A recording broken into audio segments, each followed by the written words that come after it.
सात्विक ने जैसे ही प्रज्ञा के मुंह से ये शब्द सुने, आई लव यू, उसकी आंखें खुली की खुली रह गईं। उसने कभी नहीं सोचा था कि ऐसा कुछ भी हो सकता है, क्योंकि जब वो प्रज्ञा से बात करने की कोशिश करता था, प्रज्ञा ऐसा दिखावा करती थी जैसे उसे कोई फर्क ही नहीं पड़ रहा हो।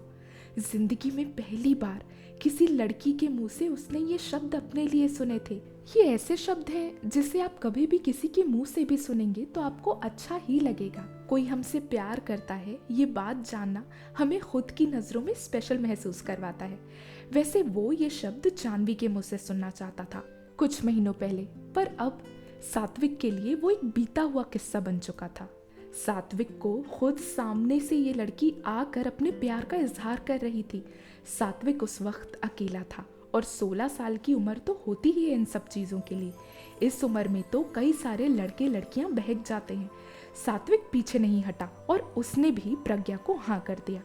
प्रज्ञा उस शहर से 3 से 4 किलोमीटर दूर रहती थी, इसलिए उसका इस शहर में ज़्यादा आना नहीं होता था। वो केवल गर्मी की छुट्टियों में शिल्पी कल्चर के लिए ही आया करती थी। अब शिल्पी कल्चर ख़त्म हो चुका था और प्रज्ञा को अपने घर वापस जाना था। उस वक्त फ़ोन तो था ही नहीं, तो प्रज्ञा के जाने के बाद सात्विक और उसकी कोई बात नहीं होती थी।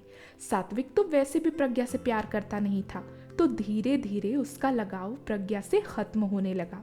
क्योंकि दोनों के बीच बात करने का कोई जरिया नहीं था, प्रज्ञा को इस बात की खबर नहीं लगी। कुछ महीने बीत गए और फिर आया वो त्योहार जिसका हर बंगाली फैमिली को बेसब्री से इंतज़ार होता है, दुर्गा पूजा। फिर से वही रौनक उनकी कॉलोनी में दिखने लगी। सड़कें रंग बिरंगी लाइट से जगमगाने लगी, गलियों में लोगों की भीड़ भाड़ थी और अलग अलग दुकानें सजी सजाई थी। दुर्गा पूजा के उस 3 दिन में बहुत अच्छे अच्छे कार्यक्रम भी होते थे। ऐसा कहा जाता है कि बंगालियों के घर में सरस्वती माता का वास होता है। जानवी को भी डांस करने का बहुत शौक था और इस साल वो अपनी सहेलियों के साथ मिलकर एक डांस परफॉर्मेंस करने वाली थी। जहाँ दुर्गा माता का मंडप सजाया जा रहा था, जानवी अपनी दोस्त के साथ डांस की प्रैक्टिस करने के लिए वहाँ पर रोज जाती।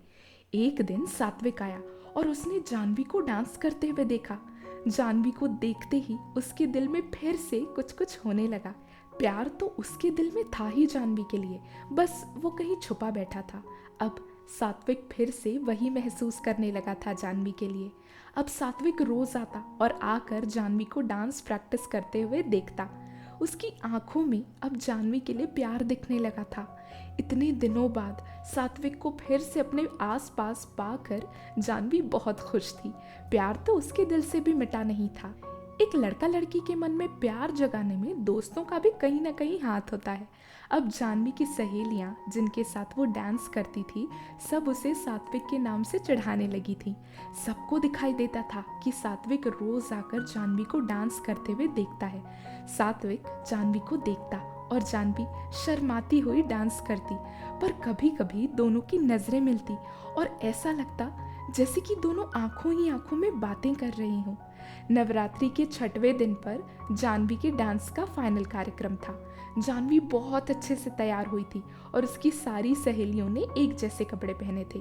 जानवी और उसकी सहेलियों ने मिलकर एक बहुत अच्छा डांस परफॉर्मेंस किया और लोगों की खूब तालियां और वाहवाहियां उन्हें मिली। सात्विक ने भी जानवी का डांस देखा। वो किसी भी कीमत पर ये लम्हा खो नहीं सकता था। जानवी का डांस देखकर सात्विक के मन में उसके लिए प्यार दोगुना हो गया। सात्विक जिस शहर में रहता था, वहाँ से 84 किलोमीटर दूर एक जगह थी जहाँ माता जी का एक बहुत प्रसिद्ध मंदिर था। हर साल नवरात्रि पे लोग पद यात्रा करके उस मंदिर तक जाते थे। सात्विक और उसके दोस्त भी हर साल पद यात्रा पे जाया करते थे। इस साल भी सप्तमी के दिन वो सब रात को पद यात्रा के लिए निकल पड़े। हर साल सप्तमी को निकलकर नवमी की सुबह सात्विक और उसके सारे दोस्त पहुंच जाया करते थे वापस अपने शहर। नवमी की सुबह हुई और सात्विक और उसके दोस्त नहीं लौटे। जानवी के पड़ोस के एक भैया थे जिनका नाम था कुणाल, जिन्होंने पहली बार जानवी को सात्विक का नाम बताया था। वो भैया सात्विक की जानकारी देने में जानवी की बहुत मदद किया करते थे। उन्होंने ही जानवी को ये बात बताई थी कि सात्विक अपने दोस्तों के साथ पद यात्रा के लिए गया है। जब सात्विक सुबह लौटा नहीं तो जानवी को उसकी चिंता होने लगी। जानवी की सहेलियां उसे और डराने लगी। सब कहने लगी, इतने समय तक तो सबको आ जाना चाहिए था, सब ठीक तो होंगे ना। जिस रास्ते सात्विक और बाकी लड़के गए थे वहाँ रोड तो थी, पर आजू बाजू घना जंगल भी था। ऊपर से रात के समय वो लोग निकले थे। जानवी को ये सारी बातें पता थी और अब डर के मारे उसका दिल जोरों से धड़क रहा था। फिर एक ऐसा पल आया जब जानवी की आंखें भर आई।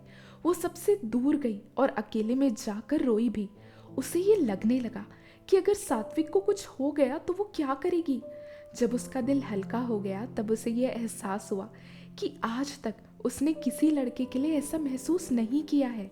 किसी की इतनी फिक्र होना कि वो उसके लिए आंसू बहाए, ये जानवी के लिए बहुत बड़ी बात थी। तब पहली बार जानवी को यह एहसास हुआ कि वो भी सात्विक से प्यार करने लगी है। और जब उसे ये एहसास हुआ तब उसने ये तय कर लिया कि जब सात्विक वापस आएगा तब वो सात्विक से ये बात कह देगी। मंडप वाली जगह पर जो बिल्डिंग थी, जानवी उसके ऊपरी माले में खड़ी थी अपने दोस्तों के साथ और सात्विक का बेसब्री से इंतजार कर रही थी। अचानक जानवी को नीचे कोई आता हुआ दिखाई दिया। मंडप में टेंट लगा हुआ था तो जानवी उस इंसान का चेहरा ठीक से देख नहीं पा रही थी, पर उसे ऐसा महसूस हुआ कि वो सात्विक ही है। वो भागती हुई सीढ़ियों से नीचे आई और नीचे आते ही उसे वो चेहरा दिखाई दिया जिसके लिए कुछ देर पहले वो आंसू बहा रही थी। वो सात्विक ही था। उस समय सात्विक को देखकर जानवी ने एक सुकून की सांस ली। सात्विक वैसे भी इतने दिनों में जानवी से बात करने की बहुत बार कोशिश कर चुका था, पर तब जानवी शर्माती थी और हिचकिचाती थी। दोनों की बात नहीं हो पाती थी। पर उस वक्त जानवी गई और उसने सात्विक से पहली बार बात की। उसने अपने दिल की बात नहीं कही क्योंकि वो जगह और समय सही नहीं था। दोनों ने हाय हेलो किया, एक दूसरे का हालचाल पूछा और कुछ देर बाद चले गए अपने रास्ते। जानवी का सामने से आकर बात करना सात्विक के लिए एक बहुत बड़ा इशारा था।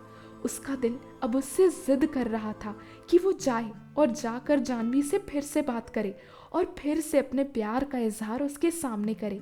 सात्विक कोशिश करता पर उसे मौका नहीं मिल पा रहा था।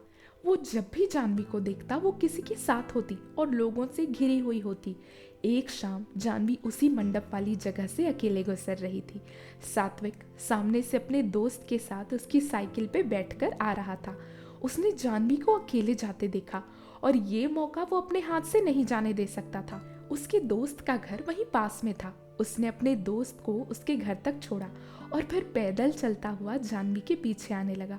जानवी ने सात्विक को सामने से जाते हुए देख लिया था। जानवी अपने घर जा रही थी।